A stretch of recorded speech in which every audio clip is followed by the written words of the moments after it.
Bien, y continuamos nuestra conversación en Llegó la Hora con este análisis de lo que fue la jornada electoral del recientemente pasado fin de semana. Y está con nosotros un amigo de la casa que usualmente está los martes, pero hoy hicimos una excepción y ya está con nosotros Cristian Pizarro, editor del Cuerpo de Reportajes del Mercurio. Cristian, bienvenido a Llegó la Hora. Bienvenido, Cristian. ¿Cómo estás, José Francisco Mara? Era imposible no estar presente en un día como hoy, pues con elecciones sábado y domingo. La verdad es que era el minuto para comentarla, digamos. Así es. Así es, y además, bueno, Cristian, que trabaja en un medio como el Mercurio, imagino que estuvo hasta altas horas de la madrugada ahí en la redacción del diario. Y por eso te quería preguntar... Pero yo siempre pienso que pasa, los pobres que tienen que escribir columnas para el día siguiente cuando hay elecciones, que deben tener como las múltiples alternativas ahí más o menos redactadas. ¿Cómo lo hace la gente, Cristian? En días de elecciones el diario se cierra muy tarde, muy tarde, por tanto esas columnas llegan tan tarde, así que todo se traslada, todo se desordena respecto de lo que es un día normal, digamos. Pero entretenido. Sí, muy entretenido. Oye, Cristian, vamos a lo particular. Ya conversamos con Miguel Ángel Fernández en los aspectos generales de la elección, pero te quería preguntar por figuras, por puntos. ¿Qué te parece la reelección de personas como Tomás Bodanovich y Macarena Ripamonti para el oficialismo? Porque han sido personas que de una u otra manera se diferenciaron del gobierno en cuestiones que son fundamentales. Tomás Bodanovich pidió militares en Maipú para controlar la seguridad, y Macarena Ripamonti criticó duramente al gobierno del presidente Boric por el manejo en los incendios durante este año. Sí, bueno, son dos figuras destacadas del Frente Amplio que creo yo que salieron bastante bien paradas de esta elección.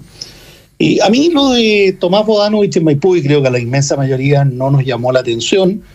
Él viene de hacer una gestión bastante ordenada, creo que en un municipio donde Katy Barriga, su antecesora, había tenido sucesivos y muchísimos problemas, al punto que hoy día está con un juicio abierto que la tiene con retención, ¿cierto?, en su casa. Además, una comuna muy grande.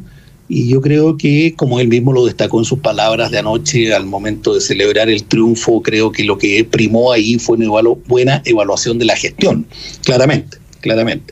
Ahora, respecto de Macarena Ripamonti en Viña del Mar, yo reconozco que me representó más una sorpresa. Creí que la elección con Poduje estaba más reñida. Me llamó la atención también que su mejor votación Ripamonti la obtuviera en aquellos lugares donde la reconstrucción ha ido muy lento. Pero a mí me parece que creer o pensar que solamente porque ella se puso al frente criticando al gobierno logró ese respaldo, yo creo que el argumento nos puede quedar un poco corto, porque la gente, cuando está postergada, ese tipo de motivos le mueven poco la aguja. Es decir, la gente, cuando está en una situación compleja, naturalmente le echa la culpa y responsabiliza a todas sus autoridades, y hasta cierto punto es cierto, porque al final creo que un alcalde, hay cosas que efectivamente por atribuciones no puede hacer, pero hay mucha presión política que puede ejercer para que finalmente las ayudas del gobierno central lleguen. Entonces creo, es muy temprano todavía, sin embargo, que hay que buscar esas fortalezas de Ripamonti más allá de ese aspecto de haberse plantado frente al gobierno con mayor o menor fuerza. A mí me parece también que el candidato Poduje tal vez levantó demasiado el tono, en una campaña bastante áspera, por lo que uno lograba verla, y eso es posible que le haya pasado la cuenta a él. Ella mantuvo siempre un tono como muy fresco, muy espontáneo, no entró en estas peleas a las que intentó arrastrarla Poduje, y es probable que por ahí, por un tema de carisma también, le haya jugado ciertamente eso una muy buena pasada. Ahora, creo que en el caso de Bodanovich hay más potencial de un liderazgo con perspectiva nacional que en el caso de Ripamonti, pero digo también que es todavía un poco temprano. Quedan 4 años de gestión para cada uno y habrá que ver, ¿cierto?, qué tal les va. Cristian, te quería preguntar por los cambios. Ahí tuvimos como las que se fueron quedando, que podían... Bueno, la verdad es que Maipú no tenía muchas probabilidades de cambio, había más expectativas en Viña del Mar. Pero pensemos un poco en las comunas emblemáticas donde sí se generaron cambios importantes. Tuvimos Santiago, donde Desbordes realmente supera a Iracy Hasler con una enorme diferencia. Tuvimos la competencia muy reñida en Ñuñoa, y bueno, y también lo que pasó en Las Condes, que en el fondo no genera ninguna división entre los sectores políticos, pero sí dentro de uno mismo. ¿Cuál es tu visión acerca de estas distintas comunas? Bueno, estas tres comunas también ocurren una suerte distinta. Son tres comunas en donde se impuso la centroderecha. Eso también es un aspecto importante. Creo que dentro de porque aquí habían varias disputas, digamos. La más importante de todas era la disputa oficialismo-oposición, pero también habían algunas disputas entre las oposiciones o entre las derechas, si queremos ser más específicos. En este caso que ustedes mencionan, o que tú mencionas, Mara, estas tres comunas, Santiago, Ñuñoa y Las Condes, quedaron en manos de representantes del mundo de Chile Vamos, porque a la candidata o a la nueva alcaldesa de Las Condes creo que hay que allegarla a ese mundo, pero no es técnicamente, o al menos no se presentó así. No se presentó como independiente, pero es ex Evópoli. Sí, ella es concejala y en el fondo viene de haber sido militante de Evópoli. Exactamente. En el caso de Santiago, bueno, a diferencia de lo que me pasaba como dije, con Viña, que yo pensé que iba a ser más reñida, yo siempre pensé, por lo que leí, las encuestas que revisé, la gente con la que uno conversa, pensé que Mario Desbordes efectivamente tenía una ventaja. Lo que no imaginé es el margen de esa ventaja. Y ahí estuvo la sorpresa. Fue muy importante, muy significativo. Incluso habían voces antes o durante la última parte de la campaña que sostenían que Desbordes se había como callado un poco, se había quedado un poco. Pero claro, aquí también había un trasfondo, que la debilidad de la gestión de Iracy Hasler y los errores que se cometieron durante su periodo finalmente le pasan la cuenta a esa administración.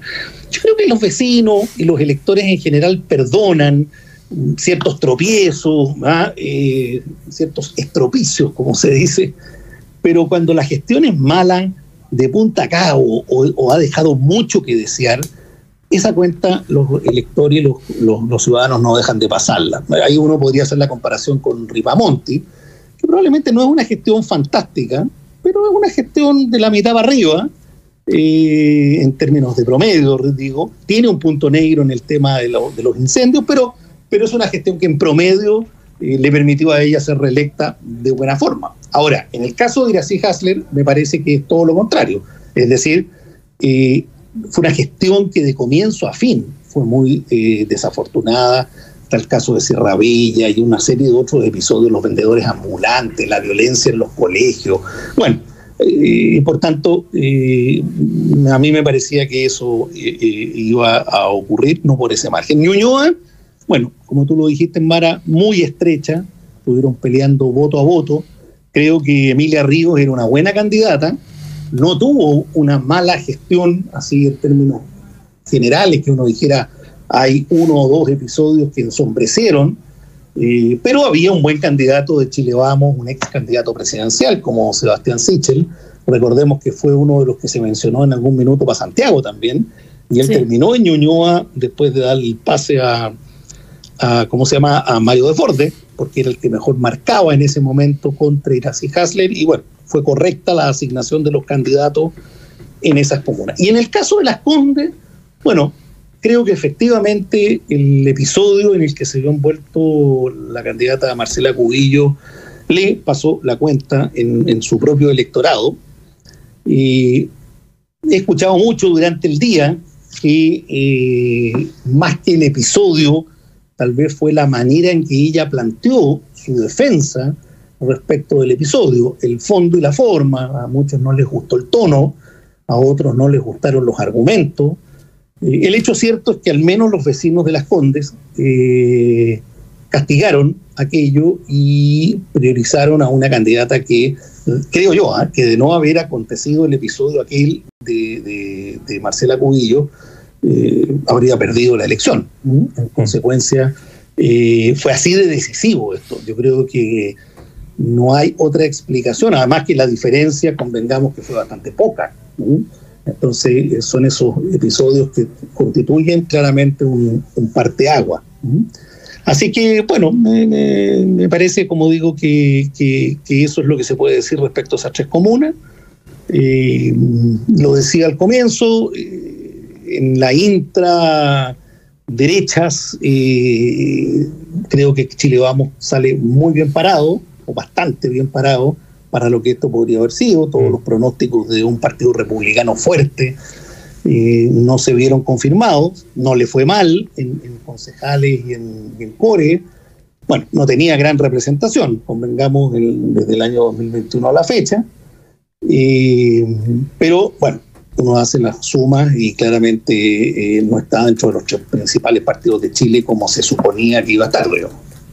Oye, Cristian, bueno, en estos minutos que nos quedan, siempre uno se pregunta cómo hay que evaluar estas elecciones, y hay un dato bien interesante que es el crecimiento de la oposición en las capitales regionales, que suele coincidir con donde viven más personas en las regiones de nuestro país. ¿Qué tan relevante te parece que es eso de cara a lo que viene de ahora en adelante, que va a ser nuestro tema habitual de conversación, el escenario presidencial del próximo año? Yo creo que estas elecciones de gobernadores es curioso porque son más importantes las elecciones de gobernadores que el ejercicio mismo de los gobernadores, porque tienen pocas atribuciones. Entonces tienen como su momento de gloria y de fama en este momento, en este instante, tanto en la primera como en su segunda vuelta. Recordemos que hay 9 regiones que van a segunda vuelta, 11, de las cuales 9 son entre candidatos de la oposición y, por el otro lado, candidatos del oficialismo en sus distintas gamas, digamos. Y por tanto, creo, como lo han dicho todos los expertos electorales, que va a ser un predictor bastante significativo para esas elecciones parlamentarias y presidenciales que tú mencionas, José Francisco, el próximo año. Y por otro, se van a plantear por lo mismo, digo, en un verdadero plebiscito a la gestión del gobierno, y así creo que lo va a intentar desarrollar como dilema electoral la oposición. Es decir, si usted está de acuerdo con el gobierno, apoye, ¿cierto?, por ejemplo, en Valparaíso al candidato Mundaca. Si está de acuerdo con la oposición y cree que el gobierno lo ha hecho pésimo, a la candidata Hoffman. Claro. Y así se va a plantear eso en cada una de las 9 regiones donde se enfrentan uno por cada lado. Por tanto, salvo que la oposición y las derechas hicieran muy mal la pega, se fraccionaran, se dividieran, el resultado que está ahí el 24 de noviembre, el que es la fecha de la segunda vuelta, debería serles también muy favorable. Ahora, digo que pueden fraccionarse y dividirse porque ya lo hicieron, y hay un par de regiones que se pudieron haber ganado en esta primera vuelta y que no se ganaron precisamente porque se decidió ir por separado entre Chile Vamos y el Partido Republicano, cuestión que es responsabilidad de ambos sectores, de ambos bloques, digamos. Bien, pues interesante análisis como siempre y conversación con Cristian Pizarro, editor de reportajes del Mercurio. Cristian, te queremos agradecer por habernos acompañado en este lunes especial en Llegó la Hora. Muchas gracias, Cristian. Bueno, a ustedes, pues que estén muy bien. Gracias. Muchas gracias a ti. Nosotros nos vamos a una breve pausa y ya volvemos con más Llegó la Hora en Radio Agricultura.